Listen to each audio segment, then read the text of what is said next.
Hello बच्चों, मैं संचिता आपका अपनी चैनल फिजिक्स प्रज्ञान में बहुत बहुत स्वागत करती हूँ। बच्चों, आज हम लोग पढ़ने वाले हैं एक्सीलरेशन।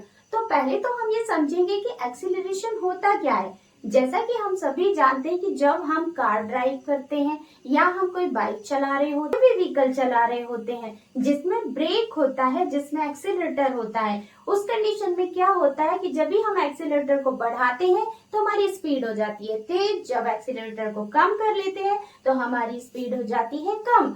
तो इसका मतलब क्या है कि एक्सीलरेटर के थ्रू हम स्पीड को बढ़ा सकते हैं। तो इसका मतलब है कि स्पीड में जो चेंजेस होते हैं, जैसे कि अभी आप मान लीजिए कि 20 किलोमीटर पर आवर की स्पीड से जा रहे हैं और अगर आपने आपकी स्पीड को बढ़ा लिया और अपनी स्पीड को आपने 20 की जगह 30 या 40 कर लिया, तो उस कंडीशन में क्या होगा कि एक स्पीड जिससे आप ट्रेवल कर रहे थे वो इनिशियल स्पीड हो गई, फिर जो स्पीड आपने बढ़ाई वो हो गई आपकी फाइनल स्पीड। तो इस तरह से आपकी स्पीड में जो वेरिएशन आया, किसकी वजह से वेरिएशन आया? एक्सीलरेटर के थ्रू आया।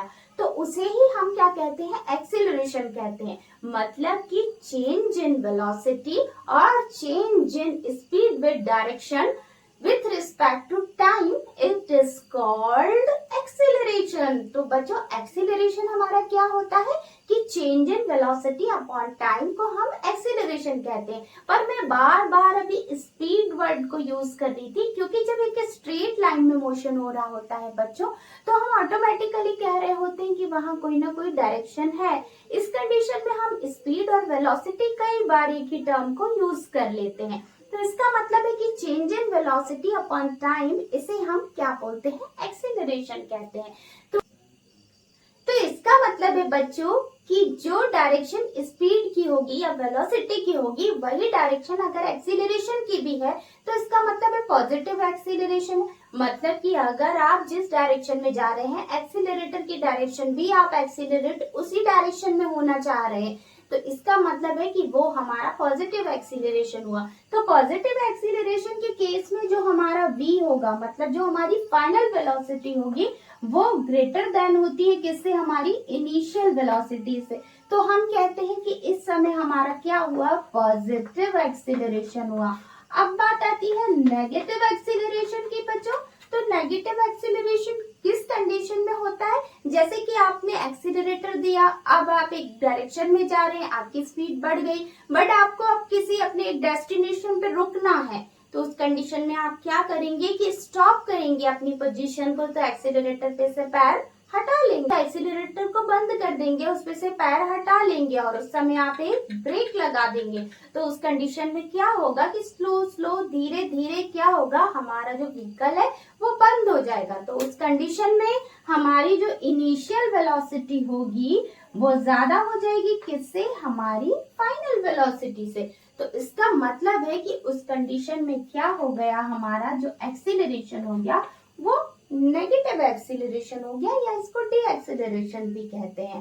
तो इस तरह से आपने समझा कि पॉजिटिव एक्सीलरेशन के केस में क्या होता है, फाइनल वेलोसिटी ज्यादा होती है, मतलब यहाँ हमारी स्पीड कंटिन्यूअसली क्या हो रही है बच्चों? बढ़ रही है, और यहाँ पे हमारी स्पीड क्या हो रही है?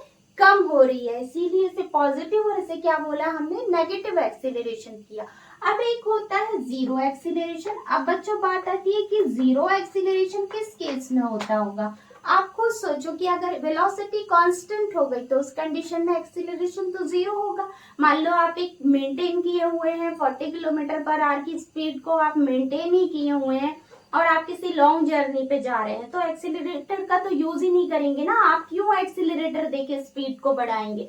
तो इसका मतलब है कि वो एक कांस्टेंट एक्सीलरेशन हो गया, वहां पे एक्सीलरेशन है ही नहीं। मतलब एक स्पीड पे आप एक्सीलरेटर पे और ज्यादा स्पीड को आप और ज्यादा एक्सीलरेटर नहीं बढ़ा रहे, तो उसका मतलब है कि वहां एक्सीलरेशन जीरो हो गया, या उसको हम कह सकते हैं कि वहां उस कंडीशन में वो कांस्टेंट भी हो सकता है, तो उसे हम कांस्टेंट एक्सीलरेशन कहते हैं।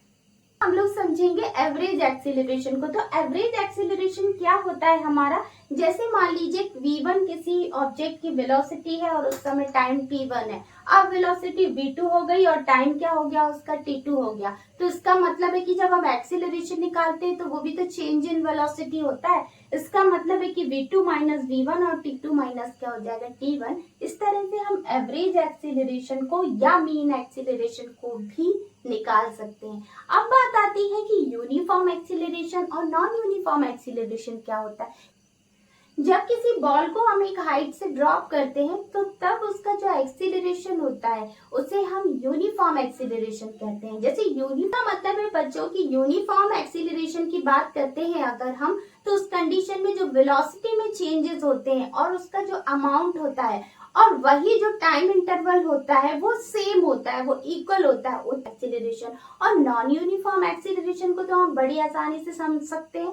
जैसे कि मान लीजिए आपने देखा ही होगा जब आप कहीं बस में बैठते हैं, कहीं जाते हैं, तो उस समय बहुत रश वाला एरिया होता है। तो उस कंडीशन में क्या होता है बच्चों कि कई बार ड्राइवर को ब्रेक लगाना पड़ता है, फिर एक्सेलरेटर को बढ़ाना पड़ता है, कभी कभी फिर ब्रेक लगाना पड़ता है, कभी फिर बढ़ाना पड़ता है, कम ज्यादा अपनी स्पीड को करना पड़ता है। तो वो हमारा नॉन यूनिफॉर्म एक्सीलरेशन हो गया। मतलब ये कह सकते हैं कि थोड़ी थोड़ी देर में क्या हो रहा है, उसकी स्पीड में चेंजेस आ रहे हैं, तो उस समय हमारा जो एक्सीलरेशन होगा उसे हम नॉन यूनिफॉर्म एक्सीलरेशन। बच्चों SI unit of acceleration is metre per second square और ये एक वेक्टर क्वांटिटी है। तो इसी तरह के अच्छे अच्छे वीडियोस के लिए बने रहिए फिजिक्स प्रज्ञान के साथ। प्लीज़ हमें लाइक करें और सब्सक्राइब भी करें। Thank you so much for watching this video.